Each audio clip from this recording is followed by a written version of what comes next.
सुप्रभात दोस्तों। आज हम लोग पढ़ेंगे जनन के प्रकार।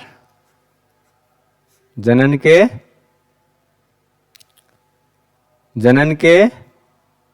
प्रकार।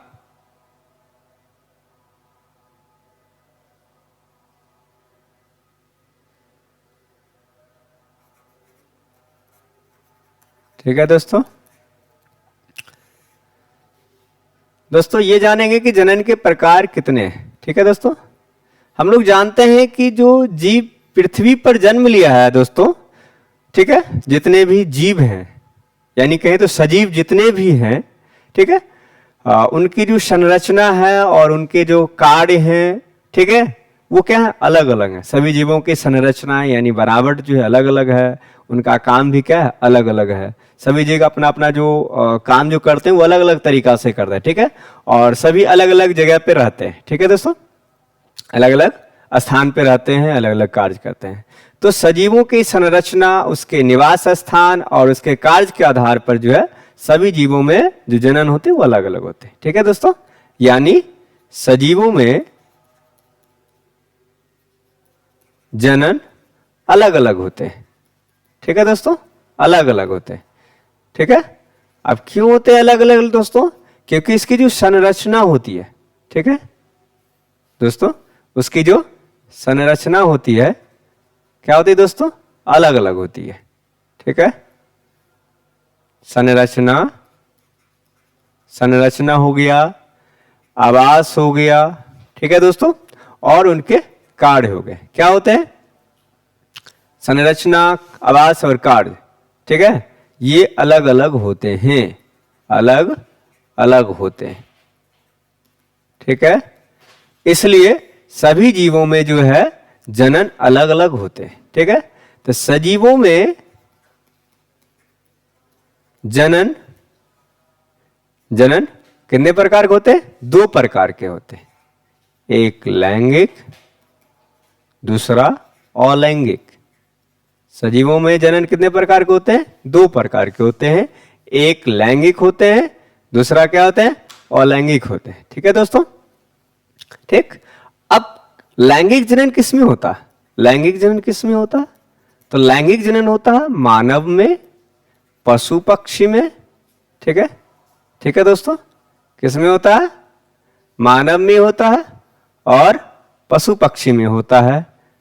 पक्षी में, ठीक है, पशु में, बंदर में, ठीक है, और पुष्पी पादप में। ठीक है दोस्तों, ठीक है, पुष्पी पादप में होता है। ठीक, जो अक्सर क्वेश्चन पूछ लेता है कि पुष्पी पादप में कौन सी जनन होती है। ठीक है दोस्तों, पुष्पी पादप। ठीक है, इसमें क्या होता है? लैंगिक जनन। और लैंगिक जनन किस में होता है? अलैंगिक जनन। तो अलैंगिक जन्म होता है निम्न जीवों में। निम्न जीवों कहें तो एक कोशिकीय जीवों में, एक कोशिकीय जीवों में होता क्या? अलैंगिक जनन। ठीक है दोस्तों, ठीक। हम जानते हैं दोस्तों कि लैंगिक जनन जो है अलैंगिक जनन से भिन्न है। ठीक है, भिन्न कैसे है? अलैंगिक जनन जो है, अलैंगिक जनन, ठीक, लैंगिक जनन से क्या है? लैंगिक जनन से भिन्न है, लैंगिक जनन से भिन्न है। अब क्यों भिन्न है दोस्तों? क्योंकि लैंगिक जनन में जो है युग्मक संलयन होता है, युग्मक संलयन होता है। ठीक है, लेकिन अलैंगिक जनन में युग्मक संलयन नहीं होता।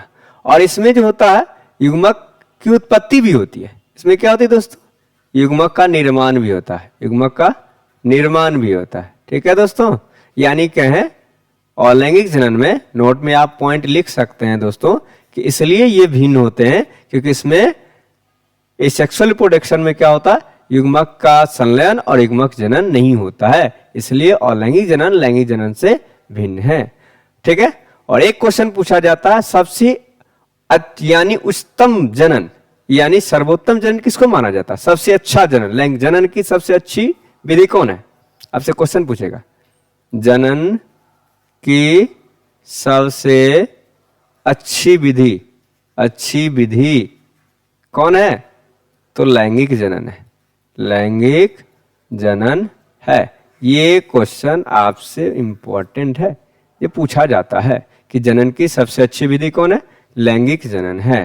ठीक है दोस्तों, अब आगे हम लोग जानेंगे दोस्तों कि लैंगिक का सबसे अच्छी जनन विधि किसको मानते हैं, और यानी जनन का सबसे अच्छी विधि मानते हैं किसको, लैंगिक जनन को। क्यों मानते हैं दोस्तों, तो इसका महत्व बहुत अधिक है लैंगिक जनन का, लैंगिक जनन का महत्व।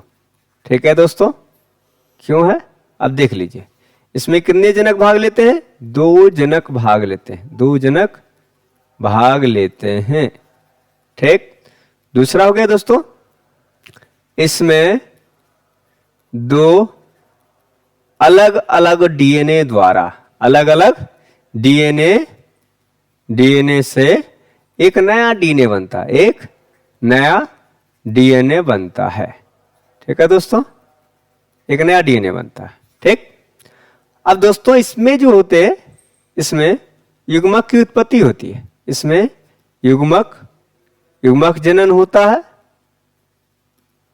है तथा युग्मक संलयन भी होता है, युग्मक संलयन होता है। ठीक है दोस्तों, लेकिन अलैंगिक जनन में युग्मक जनन और युग्मक संलयन नहीं होता है। ठीक है, नेक्स्ट होता है इस जनन द्वारा, यानी इस जनन द्वारा उत्पन्न संतान जनक से भिन्न होते हैं, जनक से भिन्न होते। ठीक है, मतलब अलग अलग होते। ठीक है दोस्तों,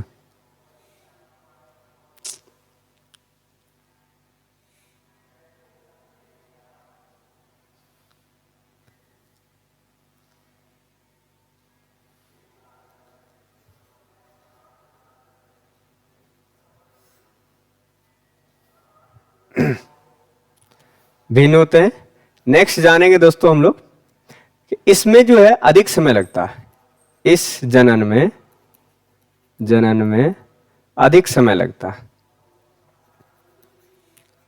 अधिक समय लगता है। ठीक है दोस्तों, ठीक।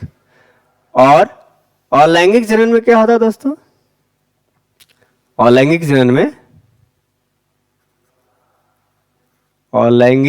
में ध्यान दीजिएगा दोस्तों, इसमें केवल मादा भाग लेती है, इसमें केवल मादा भाग लेती है।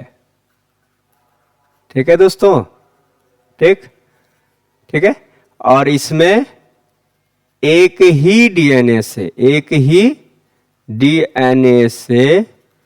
नया डीएनए बनता है, एक नया डीएनए बनता है, जिसके कारण क्या होते हैं, जो बच्चे जन्म लेते हैं वो माता पिता के समान होते हैं। ठीक है, इससे उत्पन्न संतान जनक के समान होते हैं, जनक के समान होते हैं। ठीक है दोस्तों। और इसमें जो है, इसमें कम समय लगता है। ठीक है, इस जनन में क्या होता है, कम समय लगता है। ठीक, नेक्स्ट जानते हैं दोस्तों, यह जनन जो होता है निम्न जीवों में होता है, निम्न जीवों में होता है, जबकि ये जो जनन होता है उच्च जीवों में होता है। यानी कहीं तो बहुकोश के जीवों में ये होता है और ये एक कोश के जीवों में होता है, ये एक कोशिकीय जीवों में होता है। ठीक है, कोशिकीय जीवों में होता है। ठीक है दोस्तों। नेक्स्ट जानते हैं दोस्तों हम लोग कि लैंगिक जनन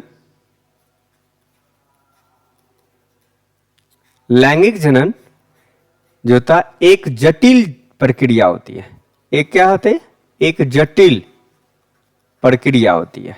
ठीक है दोस्तों, लेकिन अलैंगिक जनन जो होती है जटिल नहीं होता। ठीक है, यानी जनन की सबसे जटिल प्रक्रिया जो होती है वो कौन होता है, लैंगिक जनन होता है। अलैंगिक जनन सरल एक, यानी अलैंगिक जनन एक सरल होती है, एक सरल प्रक्रिया के द्वारा होता है। ठीक है, समझ गए दोस्तों। अब जानते हैं दोस्तों एकल जनक यानी क्लोन या एकल पुंजक क्या होता है। क्लोन या एकल पुंजक। ठीक है दोस्तों, यानी कहें तो अलैंगिक जनन द्वारा उत्पन्न संतान आकार एवं अनुवांशिक रूप से